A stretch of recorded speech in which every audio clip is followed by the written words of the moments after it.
All right, let's see how we get on with this then. So, football fitness, Nick, we're going to talk about today. Probably going to ruffle a few feathers with this one. So let's get into it. We've learned a lot about it in the last couple of years, and I've certainly learned a lot more than I thought I did. And today we're going to talk specifically about how it relates to kids, how it relates to kids Mhm. in that foundation practice or primary school years that we focus on. So we're not dealing with adults here, not even teenagers. It's going to be the kids, and it's we wanted to record this now because at the time of recording, teams are going to be coming back soon for pre-season. Some teams might have not even had a break, but there'll be kids off on holiday and whatever else, and they'll start coming back to football soon in the next few weeks, and that inevitably brings with it endless laps, bleep tests, sprinting up hills, all that sort of stuff. So we just want to talk a little bit more about what actually football fitness is, what coaches can do instead of those sorts of things, and why kids actually don't benefit from those sorts of things. Um, so yeah, let's get into it. So football fitness, what have we learned? Uh, so I think one of the points we're going to try and make is that fitness isn't this generic thing. It's specific to what it is you're doing. So uh, if you're a swimmer, you're not going to get out of the pool and start running around it to improve your swimming endurance. If you're a cyclist, you're not going to start running. If you're a runner, you're not going to start going on your bike to improve your fitness. The point being, whatever it is you want to get fitter at, you have to do that thing itself. So it comes down to the question: what is football? Because like you just said there, what a lot of people do to improve fitness for football is they go running. Well, I've just tried to hopefully make the point there that running isn't football. So what is football? It's probably easier just to use the reference that we've learned and been taught, which is CDE. So communicate, decide, execute. And all that means is the communication part is just looking at the game in front of you, essentially. So a player is communicating all the time. They're looking around, they're seeing the position of the ball, of opponents, of teammates, of spaces. And then based on that, they're making decisions. And then eventually they execute that decision. So it could be that I'm looking at the game, I see a teammate make a run, I decide to pass to that player, I then execute that pass and play to that player. But it's literally every time someone moves on the football pitch. It's not just when they kick a ball or when they dribble or anything like that. If the ball's on the complete other end of the pitch and I'm a right back, but I can see the ball's on the far left corner, I might take a step inside to get closer to my centre back next to me. But it's all come around as a result of me communicating first with something that's happening on the pitch. And then that process of CDE, communicate, decide, execute, you just go through it again, again, again, and again, all the way through the game. So we're establishing there that is what footballers do when they're playing football. So it is that process that we want players to uh, do more of in terms of their fitness. So we want them to be able to do that process more times than they're currently doing over 90 minutes. We want them to be able to do it of a higher quality over 90 minutes. We want them to be able to do it with less rest time between and without diminishing the quality as well. So yeah, it's that process of CDE we're saying is what football is, and then therefore, if you want to improve football fitness, it's improving in relation to that. Yeah, and that so to put that into sort of simpler terms, then it's looking at the football actions. That's what football fitness is. It's not just running. It's pressing. It's being able to make a run to receive a pass. It's passing. It's shooting. It's dribbling. It's all these things together. It's not. I think when we talk about fitness, people are certainly my old default was running immediately, which is going to running. And what we've come to learn is, well, actually, it's the way that a sprinter trains and the way that a footballer trains needs to be completely different when it comes to their fitness. A sprinter can run in a straight line, a long distance runner can run around a track. They don't have to think about much else. Whereas in football, we are constantly, like you say, we're communicating with that environment. We're deciding what to do, we're deciding how to do it, and then we're executing that decision. So there's lots more going on than just running. Yeah. What you said there, a football player never runs. They never just run, or they never just sprint, or they never just do those things. It is, yeah, they might press, which looks like they're sprinting, but they're not. They're pressing, or they might make a burst down the side of the pitch, which just looks like a sprint. It's not. They're running to get into space for someone to pass the ball to them. It always comes. There's a football reason behind every movement. Yeah. It's dropping, it's blocking, whatever it is, but it's always football based. And so they're using it's the brain as much as the body, right? There's lots going on together. So this is why we're saying isolating those two things, certainly isolating the physical side without doing any of the other stuff is it's not going to be as beneficial as combining that, which we'll come on to shortly. And I think you and I played not to a massively high standard, but there'll be plenty of people watching this, listening to this that played at some sort of level, and you will know that coming back from an injury or coming into pre-season, having only for a few weeks, couple of months done something like some jogs, maybe a bit of interval training work, these sorts of things, but not involving a football, you will know that when you finish that first training session or during that first match back, you are tired, you are shattered. And the old thing was, yeah, football fitness is completely different. So you once you got on that pitch and you started playing, you were blowing a lot sooner than you were maybe after match 3, 4, 5 or training session 3, 4, 5. Even if you did lots and lots and lots of running and maybe gym work or whatever, you were still, it was just so different. And when I was thinking about this, we had that chat, didn't we? And that's what I was thinking about straight away is that was my go-to every single summer was I'll just get on a few runs, and then you got to training and you were still shattered after during a training session during a match.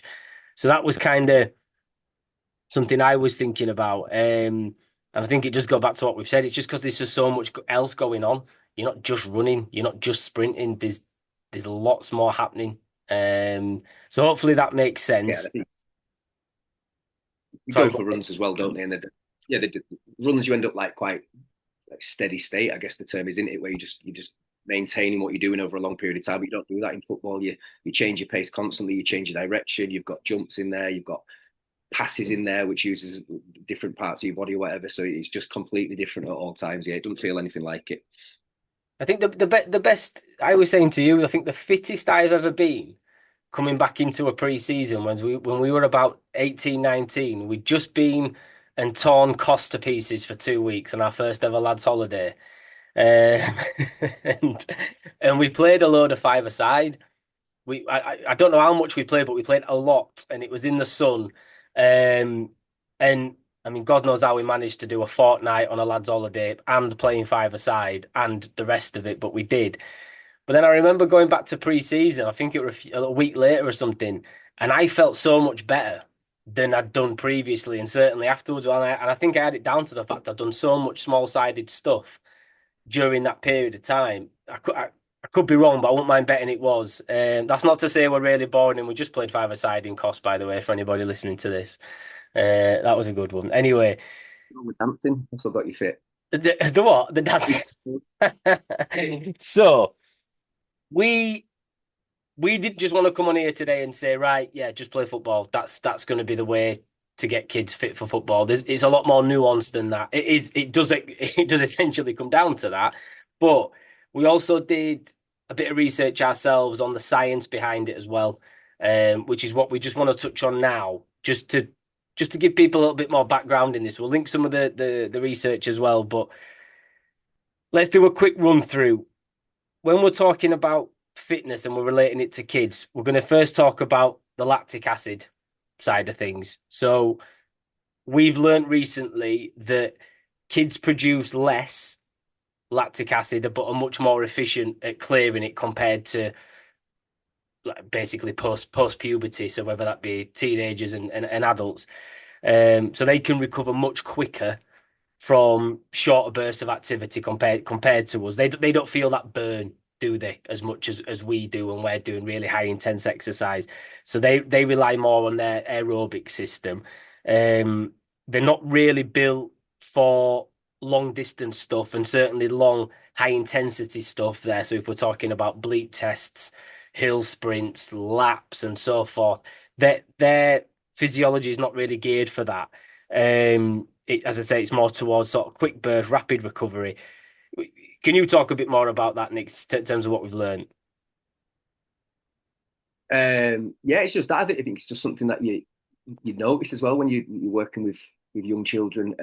If you ask them to do a 1v1 activity, they will play and they will just keep playing and keep playing and keep playing. And then some weeks, maybe I'll have to demonstrate it or ask a coach to demonstrate exactly how it's going to work. And blowing after about 20 seconds, it's hard. It's really, really hard, all this 1v1 work, but kids can just do it and do it and do it and go again and go again and go again. So there's anecdotally, you see a lot of it where they definitely just don't get tired in the same way. They, like you say, just it comes down to not producing lactic acid and those things like that. So they aren't feeling the fatigue and stuff in their muscles, and they can just go again and again. And that's just the important thing to remember in generally. They're not mini adults. Children are different, and this physiology is a big part of it. So Yeah, they just they can do it for long. and yeah, but we're not saying there that just because they could do it for longer, we then need to beast them with it. It's not that. It's they still need bouts of recovery, like of course. But what we're saying is that these long, the typical pre-season, it's going to be, oh, let's get them back in and do some bleep tests and see how fit they are. And it's a bit of a You're nonsense, not really. going to see gains from. Yeah, Say that yeah. again. You're just not going to see. It's not going to see gains from it. You're not going to see benefits from doing that, Mm. because they don't develop fitness in that way. So you're going to be doing extra sessions or extra fitness work, but you're not going to notice a difference on the pitch anyway because they can just play anyway. They don't. It just doesn't work like that. And then following on from that, I went down a bit of a thing with VO2 max, which is it's often the standard bearer when it comes to fitness. And so I was looking there at does that play a part with kids? Are we saying then that kids can't increase their VO2 max and therefore can't technically get fitter in inverted commas? But that that's also not really true. So you from what we found it was that kids naturally have they naturally have a high VO2 max relative to their size, but pre-puberty, the improvements are limited because they don't respond as well to endurance training as much as teenagers and adults do. The bigger jumps come after puberty. So we're not we're not saying that there's not going to be any gains, but those gains come as a result of growth. As one Yeah, example, yeah, so their lungs are getting bigger, their hearts are getting bigger, their muscles are going to start naturally getting bigger. But then what we also found was that when people look at that they're fitter than us, that team are just fitter than us, that kid's just fitter than my kid. It's it's often down to something like that. Maybe they've grown, but also stuff like the better movers. They've got better coordination, better technique, um, simply because they've probably played more football or are better at football as a result of some of the training they've had or how they've played or whatever. So it's not that they're always fitter in inverted commas. It's just that they can move their bodies more efficiently, I suppose, is what we found. And then also thinking more about a child that is maybe better at football or been exposed to more football, good quality football. It's also the decision making side of it comes into it as well. So you've got kids that might act faster, they might move less because they position themselves really well because they've been exposed to more to better quality football training or more football. And therefore they build up better game insight, which means that they probably don't need to run as much as the rest and are therefore less tired. So when they do have to spring into action, they're probably fresher as a result of the fact they've just got better game intelligence, better game insight. Am I fair to say that? yeah. I think the main thing that you said there for me is the thing about the growth, and children's fitness improves as their organs literally grow. That's the biggest driver in children getting fitter as they get older. It's their heart is getting bigger, their lungs are getting bigger, so therefore their aerobic capacity is increasing. It's and that can be confusing because if people are doing fitness training at that same time as that they're going through these growth periods and their fitness is improving because of the organs growing, they might correlate that with the fitness training that they've been doing, but it's just been shown that it's not that. It's the actual growth of their body is the biggest driver in terms of their aerobic capacity increasing as they get older. So in a nutshell, on that side of things, I guess the typical stuff we're going to see, the long running and the long sprinting and all that stuff. It's kind of for coaches working at the grassroots level with younger kids. It's just avoid overloading them with stuff like that. Um, there's a much more enjoyable way to to to to do this, and I'm trying to avoid is a much more enjoyable way of making them fitter because I don't know if that's the right word, really, fitter. Um, but that's just going to be a reference point for people, and they sort of get that, and it's there's just a much better way of doing it, and we're going to give some help and advice on that shortly. Um, there is a side note. One thing that I did start to look at was strength training in kids, and this was because I know some people listening to this will probably say, "Okay, well, yeah, fair enough. I agree with the running stuff. We'll knock that on the head," but they should probably do strength training. They can do stuff like press ups and body weight stuff, maybe resistance bands and things like that. And do you think that's a good idea? No, no, no, not really. Again, they're going to grow, aren't they? And if I just, I don't know. I just keep coming back to what are the. You've got children in front of you that want to play football. Just let them play football. The strength thing, I just think it's not what people think it is. I don't. The stronger you are doesn't necessarily mean you're a better player. And that's the same for fitness as well. I mean, Leeds United have just done their bleep test last week, and it was Sam Byram and Joel Piroux who've come out on top of that.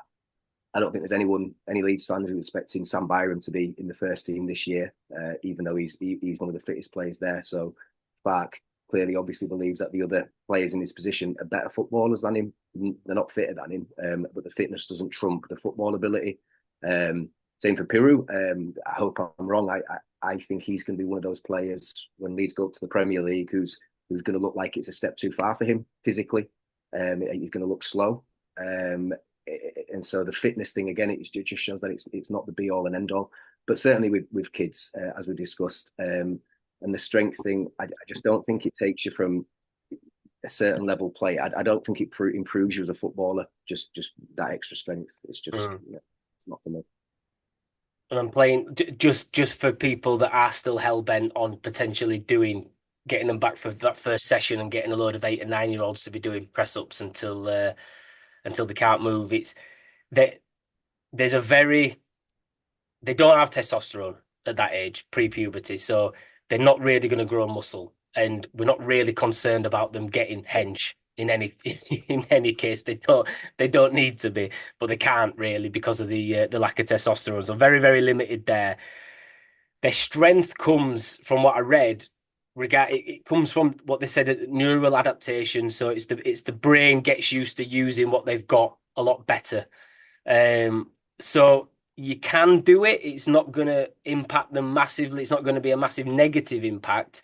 But when you've only got an hour a week for your football training sessions, you probably want to be focused on the things that are going to be having a bigger impact on their football ability as opposed to things that aren't. So again, probably something that you want to avoid. It's not as fun, no matter what you might say that they love it. We do a competition or whatever. You're wasting valuable time when you could be getting them playing football, which is going to actually help them a lot more. But yeah, I think the big thing is we go back to the term football fitness, not isolated fitness. So right, some of the problems you sort of touched on this there when you said about the bleep test. It can things like the bleep test, you can be forgiven for thinking, oh well, oh yeah, it's great at the bleep test now, so that means it's going to be able to do a lot better on the football pitch. But what you see isn't all there is in a nutshell. So you might I made some notes here that I'll run through with you just to get an idea, just to see what you think. You might be a grassroots manager and you might have a team that lose the ball a lot. If your team loses the ball a lot, they're going to have to transition from attack to defense a lot more. So essentially, then that's going to mean more running for your players. So the issue might be a football problem, not an individual problem, not an individual fitness problem of your players. It might just be the fact that they're constantly losing the ball because maybe they've not had enough time playing together, playing football together. to work better as a team, whatever, and they're having to transition a lot more. What do you think about Yeah, yeah, I agree with that. that?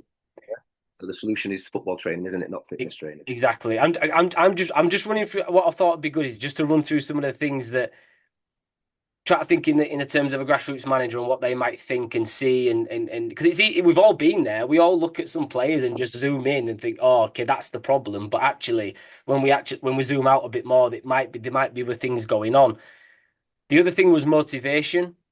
So have you, as a grassroots coach, grassroots manager, have you encouraged, have you praised off the ball running, pressing? Because if not, some kids that look like they're not fit might just not be motivated to do those things off the ball that are actually going to make the difference for your team. One thing that we do at Foot Tech that we've encouraged our coaches to do for the last few years now is that off the ball stuff because it's as important. Certainly the pressing side of things to make the session more intense. Conversation for another time, but you get the picture there. So if a kid's not really motivated off the ball and they're just walking, then yeah, you'd probably be forgiven for thinking that they're not as fit as the other players. They're just not motivated to do it. Yeah, well, we saw that. Remember, remember that girl we saw last week at that festival that we did, and she just ran for Yeah, an hour. yeah. She was just a machine. She ran. That didn't mean she was fitter than anyone else. That was just her attitude to play. That's just how she played the game. But it didn't mean she was the fittest player on there. She was just on it when the whistle went. Other thing I thought of was the challenge. Are you simply in a league or playing against too much opposition that are just better, so they look fitter? And again, I keep using that word. I'm going to continue to use that word, but hopefully now people get that it's not that. But they look fitter, they look faster, they look stronger, simply because they're playing at a higher tempo. They're Yeah, yeah. moving the ball quicker. They're moving into space quicker and all that sort of stuff. They're just better players. So is that are you there forgiven for thinking that your team just aren't fit, but actually they're just playing against opposition that are just far too good?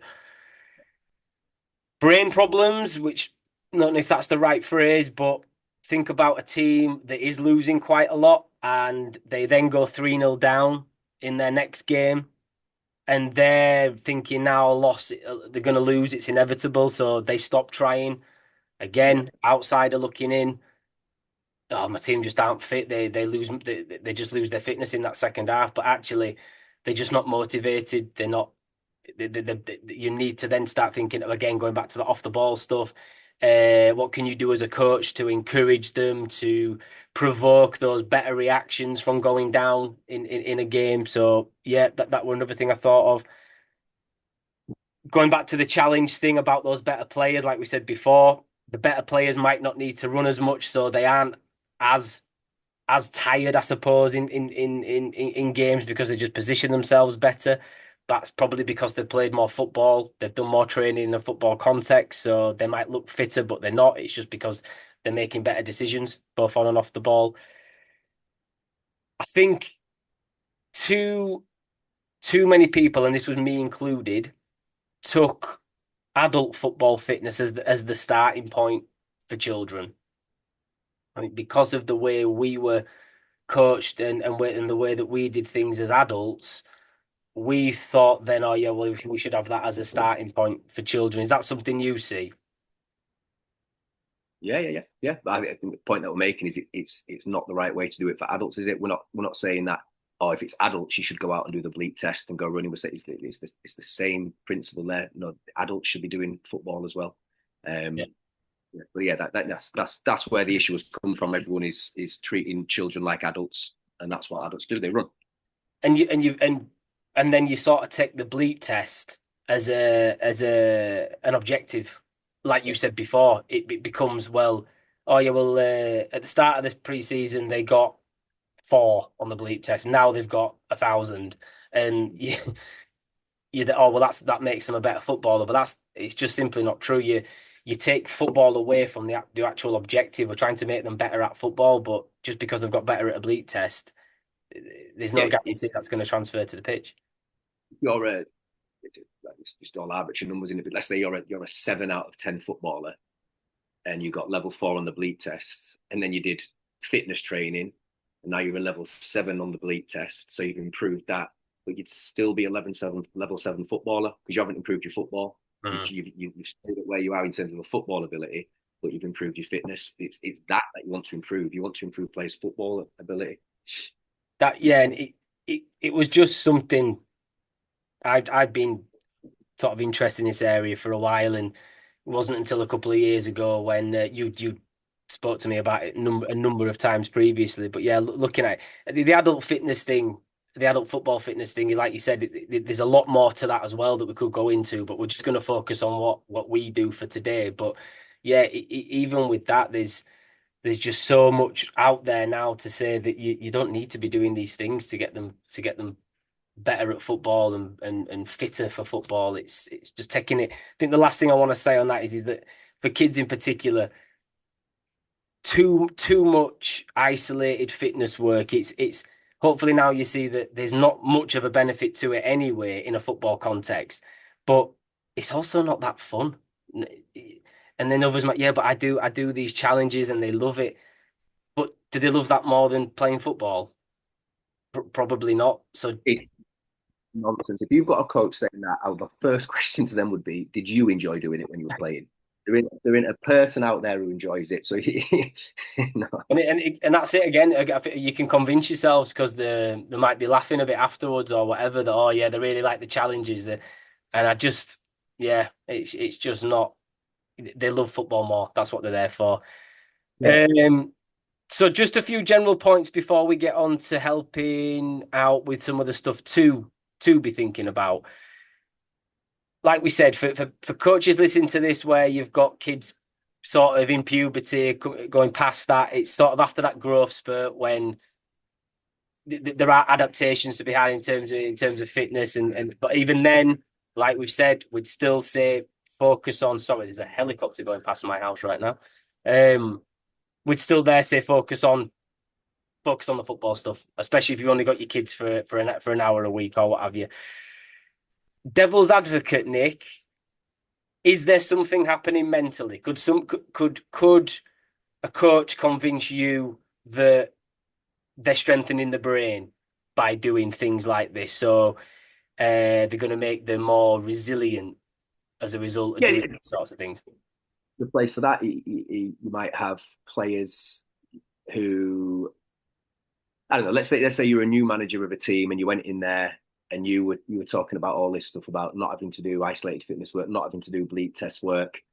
But for those players, maybe they were used to having a bleep test at the start and the end of pre-season, and that was kind of, there was something within that where after they did the final bleep test before the season started, they kind of felt ready for the season, and I don't know, like mentally it might be hard for them to get past it. It might be something in that. It might be good for like team spirit and camaraderie and digging in and stuff like that. Um, but so yeah, I can see benefits for that side of it. But it's for that side of it. It's not for the football fitness. Yeah, yeah, that's the biggest point there. It doesn't mean they're going to be better at football as a result. Um, some would then might, oh well, yeah, but does that mean that then they would run back to win the ball after they lose it and things like that? No, again, no guarantee because you've taken it out of the football context. So yeah, that was just something I'd thought about. I'm just trying to think of things that might come back to us, and hopefully then they all get answered in this. So for managers, we're going to talk about managers first, coaches, and we'll give some advice for parents as well. What advice have you got for coaches, grassroots coaches for this sort of thing? If what to do instead? Just play play the games, play smaller numbered games, try to drive the intensity in terms of the action. So, like you've touched on, just encouraging players to press all the time would be a major one. And then understand there that what you're improving is their attitude towards pressing really, and their understanding of what they should be doing, not necessarily their fitness. If you can get a team to press more, then they will be better at pressing, and that'll drive some fitness benefits too. But if you've got a team and then you just improve their fitness, but you haven't improved their attitude towards pressing, then even if there were gains from the isolated fitness work, you wouldn't see it in the game anyway. It's their football decision making and actions that you need to improve on, not just the fitness. And so, what could they do? You were talking before about the football actions and how football fitness is that it's about. many actions for better quality, for longer periods of time, more sustained. What can we coaches do in our sessions to overload that so then the kids are getting fitter for football? Yeah, manipulate your space, you speak numbers of your players. But again, what I'm thinking here when you're saying that is you must have had to. There must have been a measurement or something initially. If people are saying, "Oh, team aren't fit," then you need to see, well, how many times are they pressing per minute, per 90 minutes, whatever it is. And then you need to see an improvement in that number. But again, it comes back to you when coaches are saying, "Oh, my team aren't fit enough." What are they basing that on? They just at the side of the pitch and have a hunch or a feeling. And like you say, is that because at that moment they're losing a game and so they're demoralised? That's why they're not pressing. But yeah, I think you need some kind of base to be able to determine whether someone is a team is fit or unfit, and then you can measure any progress from there. We'll That's not really great advice. no, I get where you're coming from, but assuming with our view on football fitness is that it's more the football actions, being able to do more of those things. So, are you would you say then that coaches could focus on a lot of small sided stuff? Maybe if they're at the start, we do a lot of small sided stuff anyway. We think it's brilliant, and kids should be doing a lot of it anyway. But let's say not all coaches do. They get the kids in for pre-season. They want to work on getting them again fitter for football in inverted commas. Are we are we saying there get them doing more small sided stuff so there's more chance of more actions per minute and so forth? Would that be a good thing? Do we make the pitch size smaller, bigger? A blend ideally, because if you're doing everything, yeah, in a shorter, smaller area with less players, there's going to be more actions per minute in terms of more tackles, more pressing, whatever. But if you're always in a small area, then you're never going to have the opportunity to hit top speed, for instance. So if you want players within their football performance to improve their top, to be faster as well as fitter, then you actually have to have the opportunity to hit that top speed. So you need some longer distances in there as well. Yeah, a blend is best. But yeah, in terms of actions, then to increase the amount of actions each player is doing, you reduce the space that they're playing in. And keep it, would you say keep it intense as well? I was thinking about one of our favourites, Bielsa, and the murder ball thing he used to do. Obviously, they're adults, but stuff like that where you can make it a real fun challenge where if a ball goes out of play, the coach is just there rolling it straight back in, and it's just on all the time, as opposed to the big stoppages because the ball's gone out of play. Stuff like that can coaches play around with? Yeah, definitely. I mean, do that anyway for football development point of view. And if the ball's out of play and the game stops, then your players aren't developing, never mind fitness, not developing football.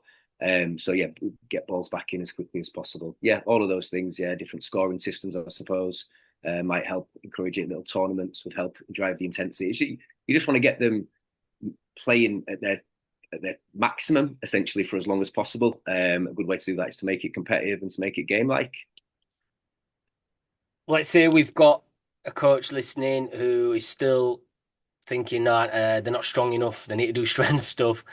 One thing I'd maybe say is, and you feel free to wade in on this, but 1v1 would probably be, if you want to put it into as close to a football context as possible. Football strength is plenty of 1v1, and you could maybe start that where they're shoulder to shoulder. It's some sort of shielding game that they're going to play, because yeah, if we're thinking about strength for football, it's, well, what does that look like in football? It might be shoulder to shoulder in games and stuff. So yeah, shielding stuff might work there for you if you really insist on things like that. You can have a bit of fun with that as well. We're big fans of 1v1. Things like, I'd wrote here, things like TIG and dodge style activities, but we would say get the footballs involved as much as possible. I'm thinking there with the TIG and dodge stuff about movement, becoming better movers, but again, we just say focus on the foot. Try not to isolate that. Try not to have that as we get warmed up at the start with bulldogs or TIG. It's like, okay, well, if you're going to do that, can you get the balls involved in some way, shape, or form, and get it as close to football as possible? What about? That links to, Sorry, go that on. links to So that links to what you said about lactic acid through this, and was saying that that's why they don't get tired because they're not producing lactic acid. That's also an argument as to why you don't need to do warm ups, Okay. because that's why again they're not going to get injured like all the players are going to do. Yeah, and we've yet to have any a single muscle injury from starting with arrival matches, and we are 11 years in. So, what about playing or training against better or maybe older opposition? Yeah, yeah, that'll increase the challenge in terms of each player will have less space and time on the ball. They'll have to perform more actions within that game. They'll have to defend more probably if they're playing against a better team. But yeah, because they're having to do more because they're playing against better players, that will improve things for them. Yeah, and the opposite side of that, if you're playing against a much weaker team than you might end up. I played five-a-side the other week. We won 29-3 against this team, but where I wear my watch to do it, it was the least distance covered that we'd ever done, because they were shit, and we didn't have to do anything. But just because you win a game comfortably, that doesn't mean you've been doing loads of running or you've done really well. It was actually the opposite. We've had much closer games, tighter games where we've had to work much, much, much harder because of the quality of the opposition. Yeah, yeah, definitely. Yeah, so you could. I put out a post about this the other day about two ways to help your players get better at football without adding any extra training sessions, and that's a real simple one. It can easily be done as well. You can within your club invite the older age group for a training session and just play some matches, and the kids are going to be over your kids are going to be overloaded slightly. You need to do it within reason. You don't want to go from down here to 100. You do it over gradually overload it, but just that extra challenge where those kids are maybe a bit physically more developed and things like that and better at football generally. It's just a real simple one that I think could be quite a good one for quite an easy one for coaches to do. I'd say don't have running stats as a KPI for your players, particularly the kids and at any level, because as we've just spoke about, it just doesn't matter at all. If they're not if they're not doing the business on the pitch, then it don't matter how much they can run or how fast they can run. It comes back down to the football. As Uh, you j- know, on how the discrepancy between those GPS systems is ridiculous. Apparently, so if you had one player, and they've done loads of tests on this, if you had one player wearing three different manufacturers' GPS vests or whatever they are, they're going to give drastically different results at the end, which is obviously pretty worrying. But also, even if the player had three vests from the same manufacturer on, even at the end of that, they wouldn't give the same results. So it's yeah, they are dubious to say the least. yeah, there was that thing that we read, wasn't there? The paper where they tested it, and I think was a player with a sled putting he had lots of different devices in a sled, so it was literally the same player doing it. And he ran a distance and it all just came up different. So yeah, all this stuff, there's some would argue there's a place for it. That's at the higher levels, obviously, and we're going to leave that alone for today because we'll open up a can of worms there. But I'm assuming many people listening to this, I hope, won't be sticking GPS vests on their under eights, but you never know. So yeah, bleep tests, being able to sprint so 4 million times up a hill in 3 seconds and all that, it counts for nothing if they can't do it on the football pitch. So that's the KPI that you need to be looking at, their football ability. Um, Generally, again, I'd say, like we've spoke about, promote, praise, encourage things like pressing, movement off the ball, all the stuff that's all the stuff that we're talking about here that's just going to mean that it's not that they're not looking fit, it's just they're unmotivated to do things, probably because they think, well, nobody cares if I do that, nobody cares if I make that run into that space or I go tackle that play, I don't get a well done for it.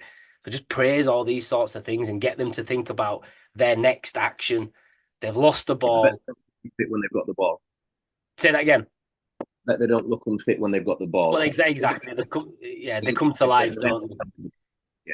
Yeah, They come to life. So it's about that term that we've come to learn over the last few years. Think next action. Think I've lost the ball. What's my next action? It's not I've lost the ball though. Now I'm just going to walk back. I'm in a mood. Or I've had a shot. The keeper saved it. Now the other team are defending. Or Paul, it's next action. Okay, and us as coaches, I think it's a real simple thing to do. A really, really simple thing to do. That encouragement of things like that, and it just gives them some sort of success, even with the stuff that doesn't look like success normally. And then yeah, last one, play variety. Like you've said, you can mix the pitch sizes, mix the team sizes, mix the opposition, loads of variety, get the footballs involved as much as possible. All good stuff. Parents, because there'll be parents listening to this, and we've had these conversations before where they say we get so many one-to-one requests from parents that say my child's not fit, my child needs to work on fitness. We don't accept that, and we don't book those children in. We give parents advice and that because they don't need to be spending money on one-to-ones for that sort of stuff. Have you got any notes you've made on the parent side of things, Nick? What they could do? It's just that the key takeaway from today for people listening just needs to be it's children's how they're built, their physiologically, their bodies, their organs, because of how they are and where they are, that determines how fit they are. You can't really have an impact on it. You can't really improve it. If you ran all day, every day, you're not going to see those improvements that you think you are. So you just try to understand that. And if you do, don't you won't go chasing fitness.